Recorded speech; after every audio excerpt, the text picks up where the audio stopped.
everyone, and welcome back to the Neurodiverging Podcast. My name's Danielle Sullivan, and I am your host. Thanks so much for tuning in today. Today, we are talking to Rebecca Vitsmun, who is an autistic night-blind author with hypermobile Ehlers-Danlos syndrome. Rebecca is the mother to 5 children, some of whom are neurodivergent, and has written a book called Eliza Dee's Universes. It's her debut book, and it shares a really beautiful story of a young girl who experiences the effects of a few invisible disabilities, including night blindness, autism, and Ehlers-Danlos syndrome, and also POTS and a couple other things. It draws on Rebecca's own experiences with being a female phenotype autistic person, and it just came out, the book, in April of this year. The book also highlights Eliza Dee's hyperphantasia, which is something that Rebecca, the author, shares along with her. And so in this interview today, we'll be talking a ton about Rebecca's own experiences as a hyperphantasia experiencing night-blind autistic person, her experience parenting her kiddos with her unique brain, and how she was inspired to write this book, which really does a fantastic job of showcasing the experiences of a young autistic child in a lighter way than many other books out there. I really loved the story. The art is amazing. I really think you'll like this interview today, so please stay tuned. Before we get into that, I do just want to thank our patrons at patreon.com/neurodiverging, who throw a couple bucks in the pot every single month to support this podcast and keep it going. You can become a patron by going to patreon.com/neurodiverging. And the $3 tier, you'll get ad-free access to this podcast, access to our neurodivergent affirming parenting group, the ability to talk with other neurodiverging fans on our very active Discord.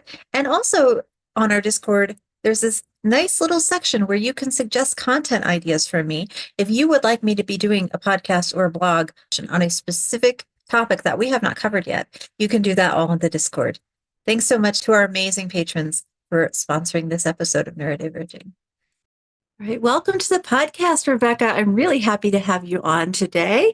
We're talking about your book, which is beautifully done. I was really excited. I got an advanced reader from your publisher, and I really love the art, but also the whole story is really cute, and my kids really liked it. So I'm really excited you're here, and I'm very excited to talk more about your work. Will you mind telling folks a little bit about you and what drove you to write this piece? Yeah, sure. My name is Rebecca Vitsmun. I am a stay-at-home mom, and I have been a writer.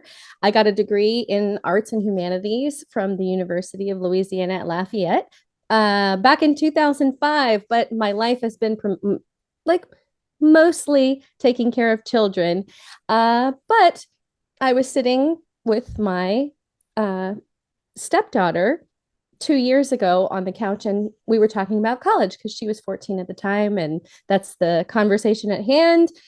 And I was like, oh yeah, I have a degree. It's even in like writing or, humanities. And then she's like, oh, I've never read anything you've written. And I was like, oh no, I felt so bad that I felt like a failure, honestly, as a writer, as a parent, as a person with a college degree. And so I was like, well, you probably don't want to read something about like collectivism versus individualism, right? And she's like, no, that's okay. And I was like, yeah, I'll write something for y'all. That's a good idea. I'm going to write something that, like all my kids can enjoy. So I sat down, and that's how the book came about. And so, yeah, that's, it was a part of my parenting. That's a really good. I'm sure there are some listeners on the podcast who would also love to read about collectivism versus individualism. I loved a lot of things about the book, and I'll try not to like clutter them all at once. I'll try to strew them so that we can actually have conversations. But one of the things I really liked was that you're highlighting a couple of comorbidities. A lot of folks don't like that word, but medical challenges, disabilities, comorbidities that are kind of strongly associated with autism that a lot of us autistics have also, like Ehlers-Danlos, like POTS, like hyperphantasia. And you don't see, like you barely find good kids books just about autism, much less a little girl who is autistic and also, most of the book is kind of her hyperphantasia experience, right? Like there's bits strewn. And that was so cool to see. How did you decide like which bits to include, when you were building this character in this story? So whenever I started to write the book, I was starting with a concept I had written about dozens of times. Like who knows how many times, maybe 50 times. Like it was just a nonsensical amount of times that I've worked with the same concept for, various art projects, And so I was like, okay, I'm going to start with that same concept and write a children's, story about it. So I started with that, but then I hired Jennifer Reese. She was the editor of the Hunger Games. I actually hired her to edit my book, and she started with, hey, she was excited to work on the project, and she's like, so go buy children's books off of the shelves or look at them, and then edit or don't edit, and then whenever we start, it'll be with whatever you turn in at the end. And so of course I took her advice. So I went and I took books off the shelves, and what I noticed was they all had a character.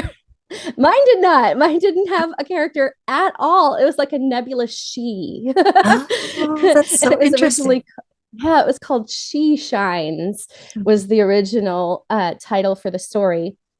No character whatsoever. And so I was like, well, I've never really made a character. I've always done these like abstract, conceptual adult things. So I decided to Google, like, how do you write a character? And it was write what you know. And I thought to myself, okay, what do I know? And then I was like, autism, Ehlers-Danlos syndrome, POTS. Like, this is what I know. She has to go through all of that. And honestly, at first it was so painful. But then I started to work with her and think about like who she was. And I was like, wait a minute, she's little and has her diagnoses. She knows she has the support she needs. It's not the same as me bending into pretzels and then suffering in my 30s. Her family has the information and is like, hey, don't extend your joints too far. That's not good for you. And then she's able to use that information. So because of that, I was able to create a character where I thought, well, if she had all the support she needed, what would be left? Like, it would be her different abilities, like her hyperphantasia. She'd still have her special interests, like astronomy, zebras, and art. She'd still have, right, these hyperfixations where it just comes out in everything she thinks and does. And then the way that I could tell the story was the way that I experienced the story, right? Because I experience it through hyperphantasia. Like the concept has always been me and my hyperphantasias, and it's something I've been doing since forever, as far as I can recall. And so I thought, okay, this is a perfect way to showcase who she is to show her filter, essentially, because every single moment of an autistic person's life is done through the autistic filter. And so I showed her filter. And so, yeah, that's how I went about showcasing. And then there's a couple of hidden things in there too, like the way that she sits, that's demonstrates her POTS, because, we always sent either concave or, with the W sitting position and EDS. And then the most hidden one is the mast cell activation syndrome, which comes out in the book is called Universes. And so one of the universes is a universe of flowers, but she's allergic to flowers. I'm allergic to flowers, but I do like thinking about flowers. And I do have a universe of flowers in my head, despite my allergy. And so that's how I showcased the various conditions. So what I really liked about the book, I mean, the artwork's gorgeous. So your illustrator is phenomenal, but also, I guess anytime you read any kind of book, right, it draws comparisons against its what is on the shelves next to it, right? And a lot of children's books incorporating disability in any way, even the ones that are meant to be really like very inspiring, are kind of heavy. Like they're, this kid is different, this kid is disabled, it's going to be hard. Life is going to be hard. Other people are going to work hard to, make you feel like a human being. And, and what I loved about Eliza Dee is the stuff was there. Like you could see it, she was experiencing it, but it was also, like you said, she's a little kid and her life seems very bright and in the colors and in the art and joyful and full of her interests. And so you can find the kind of cues to disability, right? And some of that is more outspoken and some of it is more sort of suggested, but it's such a lighter take. When we're trying to talk to our kids about a complex subject like that, it was beautiful to see. And I think it's so rare. Yeah, thanks. So with the artist, I actually worked hand in hand. I interviewed like 200 different artists, and I was looking for somebody with an art style that matched what goes on inside of my head. And she was, amazing. And oh, I forgot just a minute ago, really quickly. Night blindness was another one that was covered, and the way that that one shows up is the star depictions are always off, like they're intentionally not correct, because I have no idea what stars really look like. It's just a mixture of the pictures that I've seen and the art that I've seen, and it's just like that's what I assume is in the sky, sort of. And so whenever she is going into her thoughts, it's the same. It's how I see it. And so I was able to describe those things to the artist so that she could depict the experience. And that's what I was going for, is just here she is existing as herself, and it is light and night. Like I had fun, even the painful stuff. I mean, I have autism, and so what's associated with that, for me at least, is interoception. So I couldn't really feel my body. So I couldn't experience the pain, even though I guess it was happening and it was damaging my joints and all that other stuff. But I did not have this like horrendous, painful experience because I was too busy being in La La Land, and so I wanted to show, exactly what it felt like. And I feel like I did. Yeah. And I also an autistic person, though our experiences are very different, and no interoceptive, like just very low on the scale.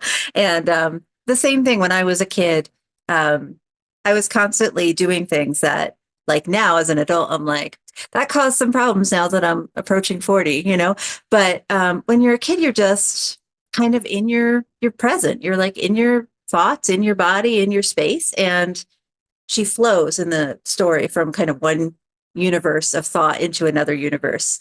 And that flow is gorgeous. And I also loved all the little allusions, like there's some zebras for, that community. I saw the flying spaghetti monster and went and found one of my partners and was like, there's a flying spaghetti monster in this book. That I couldn't remember ever seeing one of those in a kid's books before. It was really cool. I don't think there There's some really any. cool there. Yeah. Yeah. It was really lovely. And the thing too is the Flying Spaghetti Man, the group itself, it's open to people of any background. And I know they have people of all kinds of religions who are part of it, and they're in parades all around the world and everything. And I actually have, they're family friends. We have holidays together who march in the parade with their little boy. And he's kind of like an inspiration of kind of that particular universe. We have one that goes on our not really a Christmas tree in winter. That just makes me very happy every time we pull it out of its little box, to put it up in the fall. So a lot of the book, I would love to focus a little bit more. A lot of the book focuses on an experience of hyperphantasia, which I said hyperaphantasia before because I mushed two different words together. But hyperphantasia, would you be willing to talk a little bit about either your experience of it or like what you know of it for the book? Because we haven't had a guest, as far as I know, who experiences that before, but it's not uncommon, right? So it would be really cool to hear from you if you don't mind. Yeah, no problem. Okay. Yeah, I honestly think that a lot of people probably experience this and they just are not aware of the word yet. Yeah. Because, aphantasia has been researched a lot because it gets more in the way of being able to do things, where hyperphantasia sometimes even adds to your ability to do things. And so you look highly competent whenever you're actually struggling and nobody can see it. Like I can get an A on a test, but I can't feed myself. Like there's a lot of little components that come into play. But the essential test for it is like you're supposed to imagine an apple, and it's they say, close your eyes, imagine an apple. And, does the apple have color? If you zoom in, does it have spots or imperfections? Can you cut it? Does it glisten when you look inside? Can you interact with this apple? And if you are somebody who can do those things and have this kind of like present apple in your mind, like right now, I'm doing that. I had an apple the whole time, right? I was holding it and interacting it while talking. And you'll see that too, as the person will be looking as though something's there or like interacting with an object, like it's there. A lot of illustrators with the hand movements and stuff like that. And so it'll be that you have this picturing ability, but it's like cinematic, but it's not just like things you've seen, it's your kind of like projecting from your knowledge of other things these items, and so you can like interact with them or push into that and see where it goes. So there's two different things that come from this. Is one is an immense ability to recall autobiographical detail, not every single moment of your entire life, but if there's like something with detail, you're able to sit there and you remember like the reflection off the basketball floor, like the gymnasium or whatever. Like there's all these details that are put in. And so somebody who's communicating with hyperphantasia will have like a lot of autobiographical details. They'll be kind of unable to distinguish what is and isn't important, because it all kind of feels important because it's so immersive.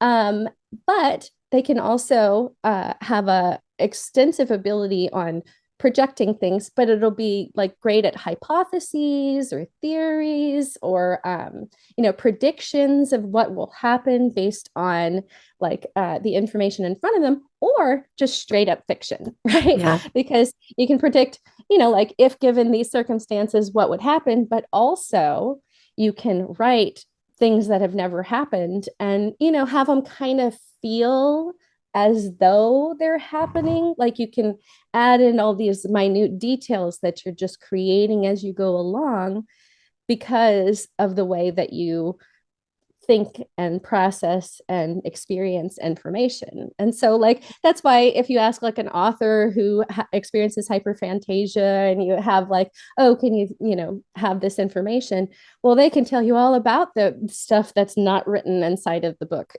you know and they either have it or they don't have it, but you can also push into like a zoom in zoom out kind of thing.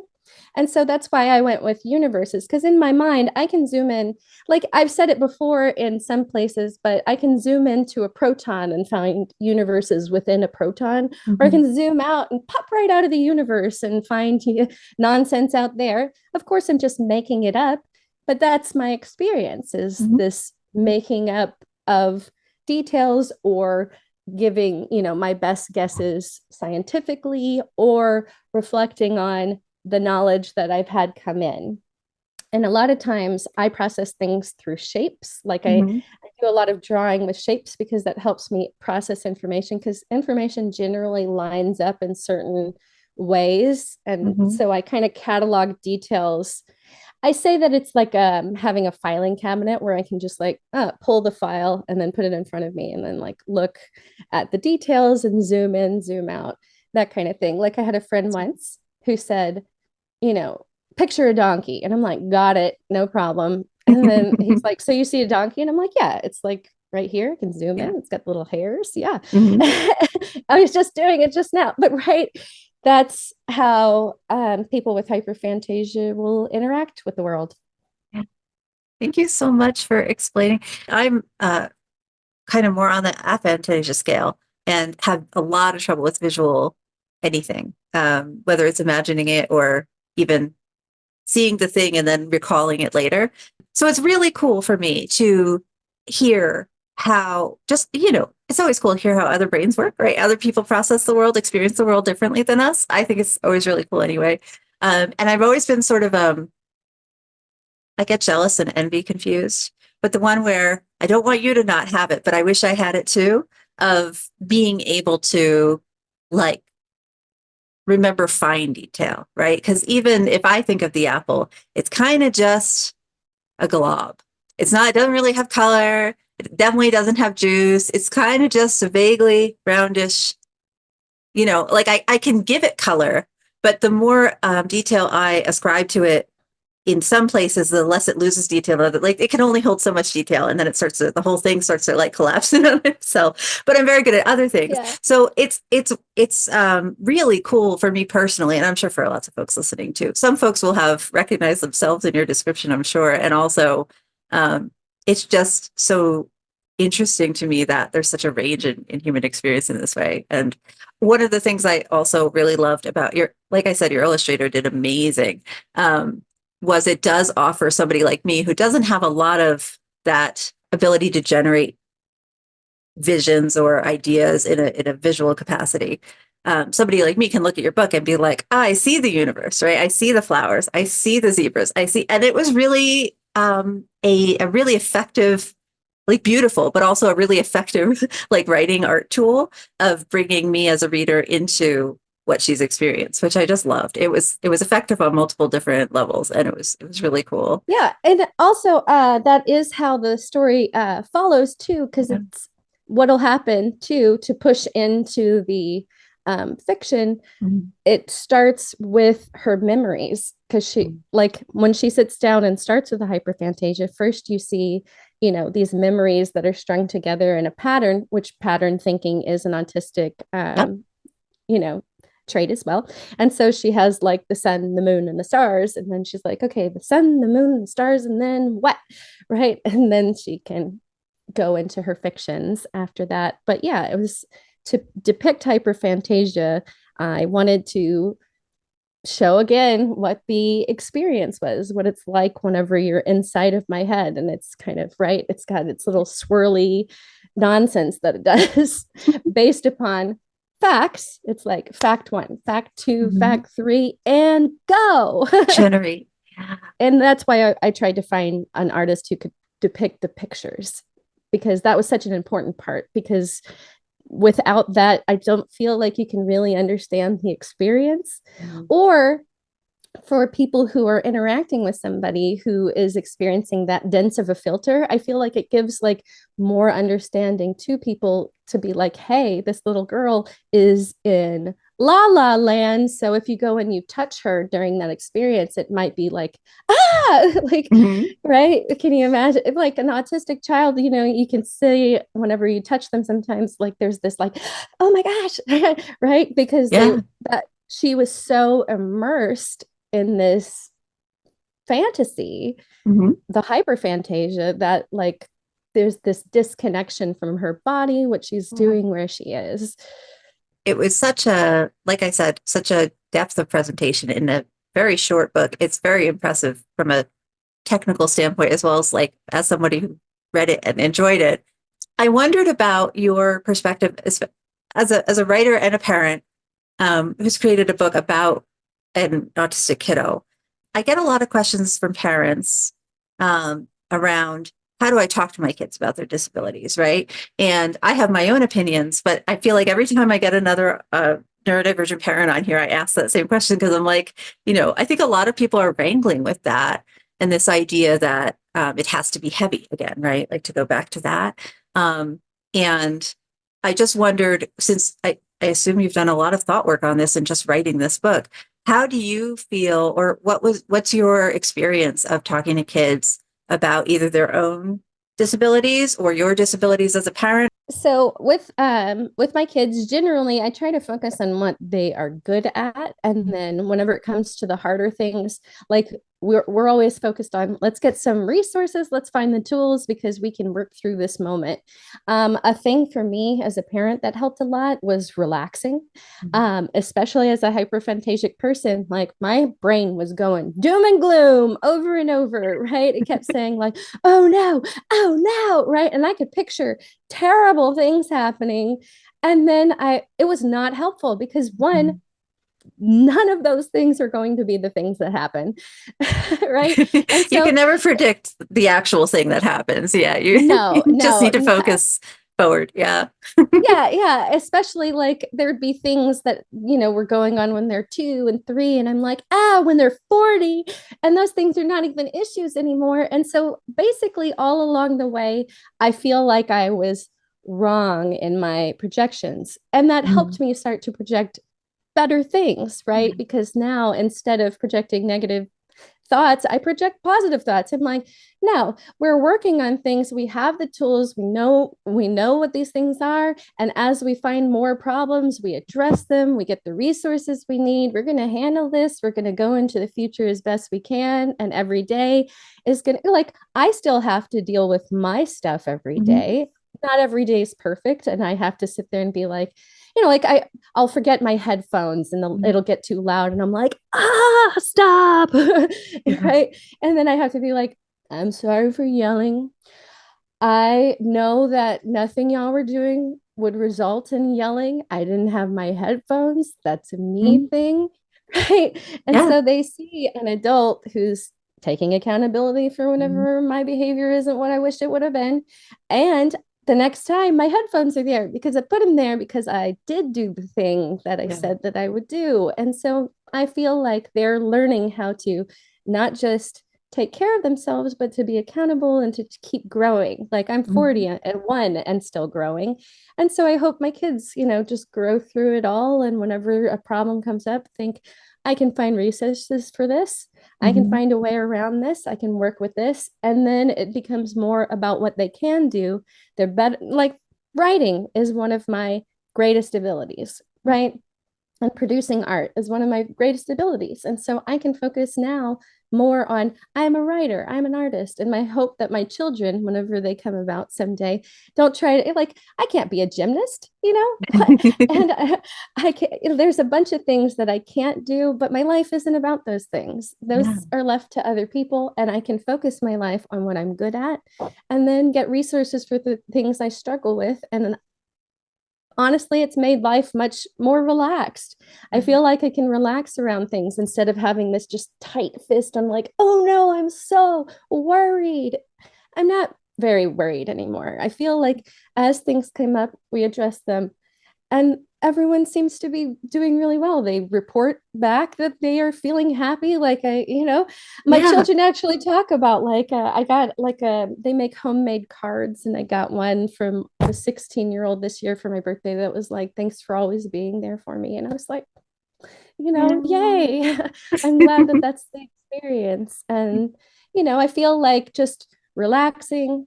The only issue that is even in existence is whatever you're facing right now. And once that's over, just enjoy Yeah. it. Yeah. Relax and feel comfortable, because it's only that one little problem. It's not whatever your brain might tell you it is. It's just right there, and then just enjoy the rest. I think you're so right that, you know, your point that the issues that my kids experienced when they were 2 are not what they're experiencing now, even at 10, which is not that much time, right? So you put all this effort on trying to control what the outcome's going to be when they're 2. It doesn't even matter later. So like, I wish I would have relaxed. I didn't. Now I think I'm more relaxed, but when they were younger, absolutely not.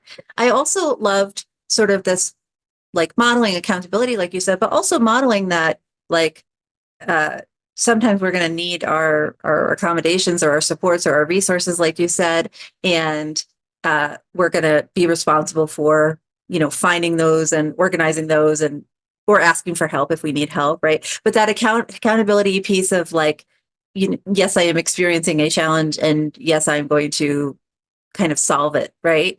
I feel like so many parents are worried, or I hear also that so many parents are worried about not appearing vulnerable in front of their children. Like, yeah, I'm somebody who gets overwhelmed. I need to take breaks in my room. I need to close the door. I need to sit in my music or my headphones for a little while sometimes. And I feel like that can be judged as, being a bad parent who is not there 100% of the time. But it's also like, no, I'm modeling to my kids that they're allowed to take breaks and listen to their music and put their headphones on. Um, but I feel like a lot of folks are worried about being judged for that, as opposed to taking what you need to feel better, to make you a better parent so that you can be there for your kids more in the future. So I really appreciated that aspect. I used to worry too about being judged. And then I got to the point where I don't actually want anybody who would judge me for that in my life. Yeah.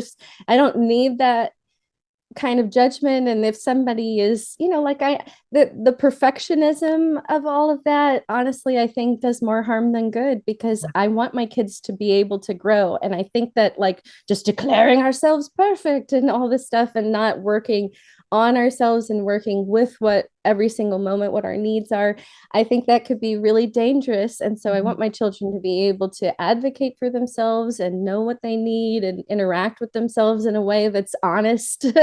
Yeah. And I don't feel like they'd get that if we were just ignoring our needs. I make it a point to, especially in moments that are hard to talk, because I don't want them to just grow up and be like, oh, that time, la la la, Mhm. because there was no conversation over it, and also no accountability, so that the next step would be a better step than the previous one. My kids also have their needs too, and so, like, Mhm. being able to, like, they can communicate, I need to be in my room with my music. Okay, yes, right. And, Yeah. like, let's figure out a time that you're going to come back because we need to get XYZ done. Mhm. Yeah. Yeah. I also do that kind of direct planning with even my younger kids. And I think people would like to believe sometimes that kids are less able than they actually are. Even disabled kids like can do lots of things. But yeah. So, like, checking in and saying, can I come back in 10 minutes, or can you come back down in an hour, or let me know, text me if you can't, so we can do this later, right? I can reschedule it for us, whatever. Yeah. That's really Yeah, and great. I'll check in too, especially if Yeah. there was like a really high intensity to Mhm. the overwhelm, then I'll just go and do like a gentle knock and check in and be like, how Mhm. are things, Yeah. just to see, because I don't want to put a timeline on Yeah. that. Like, Takes I what it don't know takes. where things are. But Yeah. also, whenever I go and make that check in, just being checked in on kind of changes things Mhm. by itself, right? Because it went from I am in my room, I am alone, to Mhm. I am being checked on Yeah. by somebody who Yeah. cares about me Mhm. Yeah. and somebody who respects me and somebody I can say, no, I'm not ready yet. And I'll just be like, okay, I'll check again later. And you'll Okay. actually leave and not push it. Yeah. I think it makes a big difference. Thank you so much, Rebecca. I'm really glad you were able to come in and talk to us today. Can you tell folks a little bit more about where they can find Eliza Dee's universes? Yeah, right now the only place that I would suggest is Amazon. But it's all over the place. Books a Million and Barnes and Noble, all the different places that books are sold. You can get it through there. But the fastest way, and a way that I love the way it comes out, the art is gorgeous, is through Amazon. They have that all over the world at all the different Amazon.uk and Germany and all the different ones. Um, but soon I'll have my own author copies, and at that time they'll be able to get them through my website, and I'll probably have some discounts available in the future. Not sure when that's going to happen though, because there's a hang up on the whole process. So right now, Amazon is definitely the place to go. Publishing is complicated. But thank you so much. So I'll put a link, folks, to Rebecca's website and also an Amazon link to the book down below if you're interested. It really is a gorgeous piece and you should go check it out. Maybe you have a kiddo in your life who needs like a birthday present or like something coming up. Just go have a look. Oh, Thanks I so have much. one thing Yes, I would add please. Please, for please. pots. For pots, as a child, I was made to stand in lines and I would get in trouble because I was trying to walk, but that was because I was trying to get blood up to my head. Children with POTS, like their blood will pull in their legs, so their heart starts to beat really quickly to try to get the blood up to the brain for oxygen to the brain. And so standing in line, that is something we need some more resources around or accommodations for kids who need to be moving to keep the blood going to their head, because their behavior will suffer once their brain has been deprived of oxygen. And that is not a kid who's doing anything wrong by both trying to walk while in line and then later on the after effects of having lost the oxygen to their brain. Yeah. Thank you for saying so. I need to do an episode on POTS because it is such a common issue. And I think so many kids, struggle with underdiagnosis, right? Or misdiagnosis. So I really appreciate that. Thanks for having me. I had a good time. And thanks for letting me talk about all these conditions, because the more people know, the more they can get the resources they need and the services they need to live the best life possible. Thanks so much for joining us today on the Neurodivergent Podcast. I hope this was helpful for you. If it is, please go check out Rebecca's website at RebeccaVitsmun.com. I'll put it down below, and ask your library about, or go to the bookstore and ask about Eliza Dee's Universes, which is now out. If you like this podcast, please don't forget to like and subscribe or rate us on your podcast app. And please remember, we're all in this together.